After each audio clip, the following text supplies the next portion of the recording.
যেদিন মশলা শেষ হয়ে যায় আর মশলা করতে হয় সেদিন মনে হয় আমার কাজের প্রেশারটা মনে হয় বহুগুণ বেড়ে গিয়েছে। সো হ্যালো এভরিওয়ান, আসসালামু আলাইকুম। কেমন আছেন সবাই? আলহামদুলিল্লাহ আমি ভালো আছি। আর এই যে রান্নাবান্নার প্রস্তুতি চলতেছে, সাথে আছে মশলা করারও প্রস্তুতি।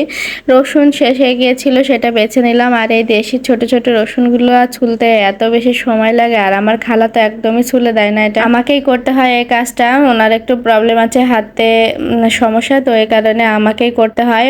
বড় রসুনটাই নিয়ে আসে সব সময়, বাট আমি মাতবরি করে এটাই কিনছিলাম। দেশি রসুনটার স্বাদ আলাদা, একটু তীক্ষ্ণ ফ্লেভারও থাকে, তো ভাবলাম কি কষ্ট হইলেও একটু এটাই করব। তো রান্না বান্না করব আজকে, যে ঝিঙ্গা রান্না করব, এই জন্য ঝিঙ্গাটা বসিয়ে দিয়েছি। মাছের সাথে মাছ তো লাগবেই, মাস্ট প্রতিদিন।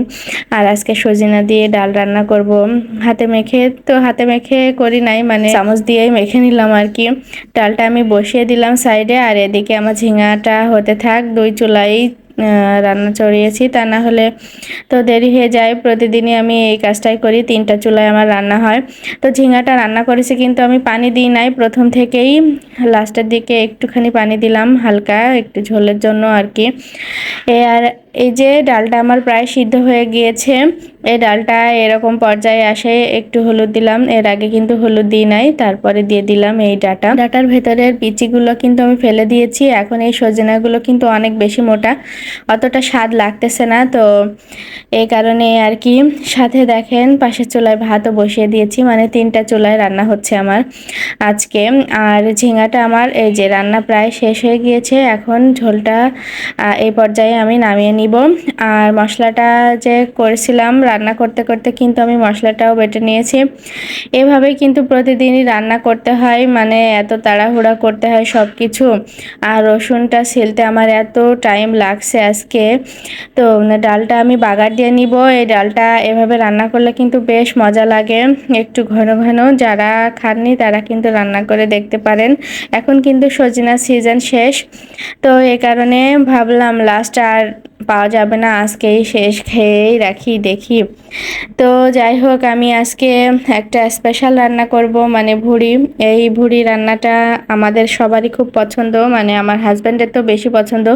বিয়ের পর থেকে এই ভুড়িটা এভাবে রান্না করি, কারণ সে এভাবে খেতে পছন্দ করে। আমাদের এলাকায় কিন্তু ভুড়িটা ভাজে, আমার আম্মু ভাজি করতো। আর বিয়ের পরে ও বলল যে রান্না করে খাবে, তো আমাকে বলছিল এভাবে রান্না করতে, তো সে আইডিয়া নিয়ে আমি রান্না করছিলাম। প্রথম দিনই এত বেশি মজা হয়েছিল আর সে খুবই খুশি হয়েছিল। তারপর থেকে তো প্রচুর পরিমাণে ভুড়ি, কিন্তু তারপর থেকে কিন্তু এভাবে আমি রান্না করি। তো যারা যারা আমার এই ভুড়ি ভুনাটা খেয়েছে তারা কিন্তু সবাই অনেক বেশি পছন্দ করেছে।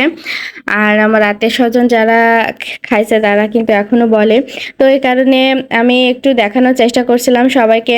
আমি হাতে মেখে এই ভুড়িটা রান্না করি, মানে দেশি মুরগি যেভাবে সব মশলা দিয়ে মেখে রাখা হয় ওইভাবে আর কি। তো হাতে মাখি নাই, আজকে চামচ দিয়ে মেখে নিলাম, একটু ঝাল লাগছিল হাতে। তো এই কারণে আমি প্রথমে গোটা মশলা সহ গুঁড়া মশলা বাটা মশলা সবই একসাথে দিয়ে সুন্দর করে মেখে নিলাম। আর মাখাটা একটু ভালো হতে হবে। তারপরে আমি বসিয়ে দিয়েছি চুলাতে। আর এখন হচ্ছে পানি দিয়ে দিয়েছিলাম, দিয়ে তারপরে কিন্তু ঝোলটা কমে আসলে একটু আলু দিয়েছি। আলুর পরিমাণ খুব বেশি দেওয়া যাবে না, বেশি আলু দিলে অতটা স্বাদ পাওয়া যায় না, আলু আলু হয়ে যায়। তো আমি একটু আলু কমিয়ে দিয়েছি, আর আলুটা অত বেশি পছন্দ করি না। আর আমি কিছু মশলা বেটে নিব শিলপাটায় পিষে, তারপরে দিব। এটা হচ্ছে কষানোর পরে। আর ভুড়ি ভুনাটা করতে গেলে কষানোটা খুব ধৈর্য সহকারে করতে হয়, একটু ভালো করে কষিয়ে নিলে কিন্তু খুবই মজা হয়। এই যে দেখতে পাচ্ছেন আমি কিন্তু কষাচ্ছিলাম ভুড়িটা, আর কালারটাও চেঞ্জ হয়ে গিয়েছে, মশলাটা কিন্তু ভাজা ভাজা হয়ে গিয়েছে। আর অনেকক্ষণ ধরে আমি কষিয়েছি, দেখেই বোঝা যাচ্ছে। আর চুলার আঁচটা কিন্তু মিডিয়াম রেখেছি, একটু বেশি করে কষিয়ে নিলে কিন্তু খুবই মজা হবে, আর এর ফ্লেভারটাও বেশি ছড়ায় সেই সময়। আর এই সময়টাই কিন্তু মেন কাজ আমাদের।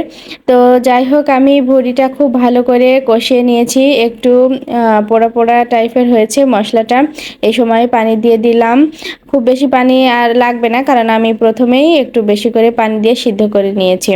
আর এই আলুটা গলার মতো পানি দিলেই হবে। আর যে মশলাটা আমি পিষে রেখেছিলাম সেটা দিয়ে দিব। এই যে কষানোর পরে যে পানিটা দিয়েছি, এই সময় দিলে একটু ফ্লেভার ভালো হয়। আমি সবসময় এই সময় দিই। আমার ভুড়ি ভুনাটা কমপ্লিট হয়ে গিয়েছে। আমি এখন কিন্তু চুলার জালটা বন্ধ করে দিয়েছি। এই পর্যায়ে দেখতেই পাচ্ছেন অনেক লোভনীয় হয়েছে। মাশাআল্লাহ, খেতে এত বেশি মজা হয়েছিল। আপনারা কিন্তু বাসায় ট্রাই করতে পারেন। এভাবে খেলে কিন্তু অনেক বেশি মজা লাগে। স্বাদটা কিন্তু মুখে লেগেই থাকবে। তো ভিডিওটি এই পর্যন্তই। আল্লাহ হাফেজ।